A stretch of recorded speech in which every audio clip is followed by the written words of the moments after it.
Assalamualaikum warahmatullahi wabarakatuh. Alhamdulillah alamin, puji syukur kepada Allah SWT. Salawat kepada Nabi besar Muhammad sallallahu alaihi wasallam. Allahumma shalli ala Muhammad wa ala ali Muhammad. Pada video sebelumnya saya sudah membahas tentang global warming. Nah, pada video kali ini saya akan lebih mendetilkan penyebab dari global warming, terjadinya global warming, yaitu peningkatan suhu udara secara global, secara mendunia begitu ya.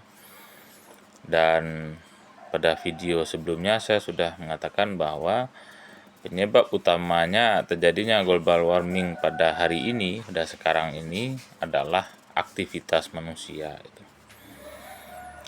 Kalaupun ada aktivitas seperti gejala alam, gunung meletus dan lain sebagainya, itu pengaruhnya tidak terlalu besar gitu. Yang paling dominan penyebab global warming itu adalah aktivitas manusia. Nah, sekarang saya akan merinci apa-apa saja kerusakan-kerusakan ya yang dilakukan oleh manusia sehingga berdampak pada global warming. Yang pertama adalah pencemaran ya. Mungkin kalau kita berbicara pencemaran, kita teringat dengan pelajaran waktu SD atau SMP dulu. Dan semua orang pasti sudah tahu gitu. Karena ini kan ilmu dasar dalam pelestarian lingkungan ya. Pencemaran itu kalau diartikan secara sederhana ya, adalah peristiwa di mana tercemarnya udara, tanah dan air gitu. Karena adanya zat yang tercampur ke sana gitu. Nah, itu yang pertama ya, pencemaran gitu. Nanti kita jabarkan satu-satu. Yang kedua adalah aktivitas pertambangan. Ya. Aktivitas pertambangan juga menyebabkan global warming ya. Yang ketiga adalah aktivitas perambahan hutan juga menyebabkan global warming. Yang keempat adalah pengerusakan terumbu karang. Jadi di laut juga terjadi kerusakan ya yang cukup masif, yaitunya rusaknya terumbu karang. Oke, kita lihat pertama dulu, pencemaran.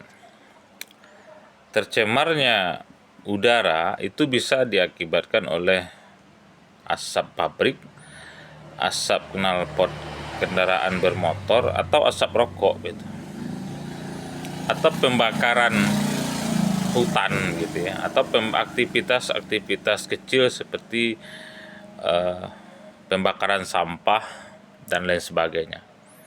Asalkan terjadinya pembakaran apapun bentuknya, maka otomatis udara pasti akan menanggung akibatnya gitu. Ya memang udara itu mampu ya menanggulangi ketika adanya gas-gas seperti karbon monoksida yang tersebar di udara, maka udara itu sendiri kan akan melakukan sterilisasi ya, atau pembersihan gitu. Namun kalau kapasitas pembersihannya lebih kecil dibandingkan jumlah karbon di udara, maka udara itu akan mengalami pencemaran gitu. Jadi adanya ambang batas kemampuan udara untuk menstabilkan ya jumlah karbon yang ada di udara. Ya sekarang kita hitung saja berapa miliar jumlah kendaraan bermotor, berapa ratus ribu jumlah pabrik, atau pabriknya masih mengeluarkan abu setiap saat begitu ya. berapa juta orang merokok gitu ya, berapa banyak yang bakar sampah gitu. Kalau diakumulasikan semuanya, apakah sanggup udara atau atmosfer bumi ini mensterilkan kembali udara gitu. Nah, sementara hutan kita terus rambah gitu ya. Hutan terus menyusut luasnya begitu. Hutan yang menyerap karbon dioksida, karbon monoksida dan melepaskan oksigen. Itu jumlahnya makin lama makin susut gitu. Yang kedua, pencemaran tanah. Pencemaran tanah itu sebagian besar ada pada pembuangan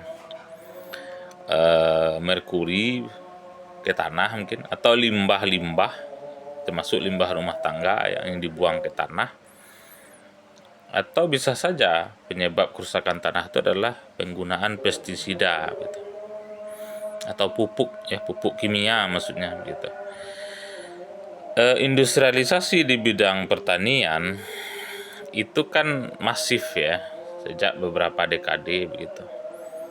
Semisal di zaman Orde Baru ada program swasembada pangan gitu, maka penyediaan pupuk ya, atau pabrik-pabrik pupuk yang dibangun secara masif, dan petani-petani yang diajarkan bagaimana memberi pupuk kepada sawahnya, pada padi dan ladangnya dan perkebunannya untuk meningkatkan hasil panen berlipat ganda gitu. Nah, memang pemberian pupuk ini secara langsung tidak berdampak cepat begitu ya. Tapi lama kelamaan karena tanah itu sering diberi pupuk, maka tanah akan manja. Tanah akan kehilangan unsur haranya begitu. Sehingga tanah yang sawah yang tidak diberi pupuk, maka hasil panennya jauh berkurang gitu. Nah, ini pencemaran tanah ya gitu. Kemudian yang paling parah itu adalah pencemaran air gitu ya. Dimana kita kalau zaman sekarang ya, untuk mencari sungai yang benar-benar bersih dari hulu sampai ke hilir nyaris tidak ada gitu ya. Nyaris tidak ada sungai yang kita lihat hari ini yang bersih dari hulu sampai ke hilir gitu. Semuanya kotor. Nah, perairan ini kan tidak hanya sungai ya, ada danau dan laut gitu, setarawa begitu, yang kondisinya sekarang sangat rusak begitu ya, dimana sungai sudah menjadi tempat pembuangan akhir bagi sampah-sampah dan juga bagi limbah-limbah industri begitu.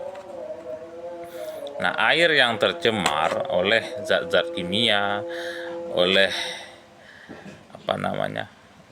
gas-gas beracun, oleh pembuangan sampah dan lain sebagainya, itu akan sulit lagi digunakan, tidak bisa lagi digunakan kalau sungai sudah tercemar untuk mandi, untuk minum dan lain sebagainya.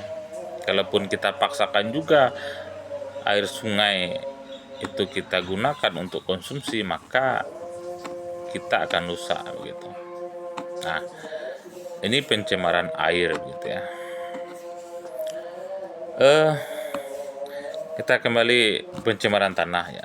Pencemaran tanah itu selain pestisida ya, selain pupuk, adalah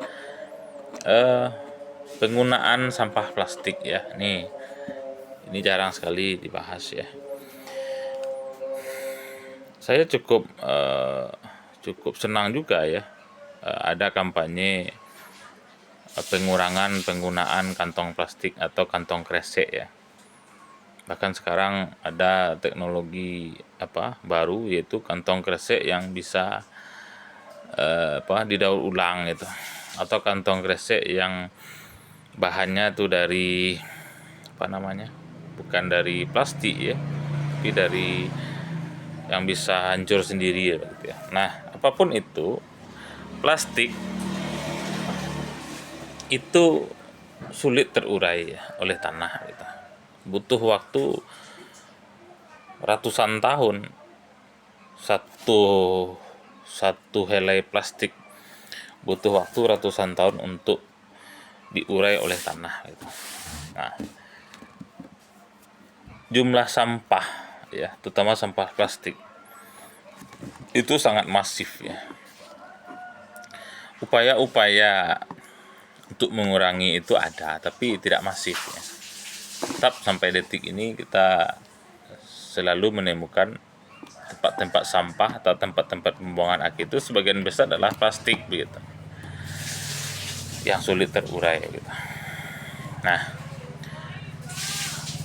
pencemaran air, tanah dan udara dan terakumulasi menjadi satu begitu ya. Inilah yang menyebabkan bumi ini mengalami peningkatan suhu. Tambah lagi dengan ya hutan yang senantiasa menipis luasnya, itu juga berdampak kepada global warming gitu. Nah, yang saya jelaskan ini adalah aktivitas manusia ya gitu kan. Saya tidak membahas penyebab global warming itu juga aktivitas non manusia ya. Yang kita bahas sekarang adalah aktivitas manusia. Artinya yang langsung dilakukan oleh manusia. Ya. Baik, itu saja mungkin penjelasan singkat tentang pencemaran. Kapan-kapan kita akan bahas kembali. Assalamualaikum warahmatullahi wabarakatuh.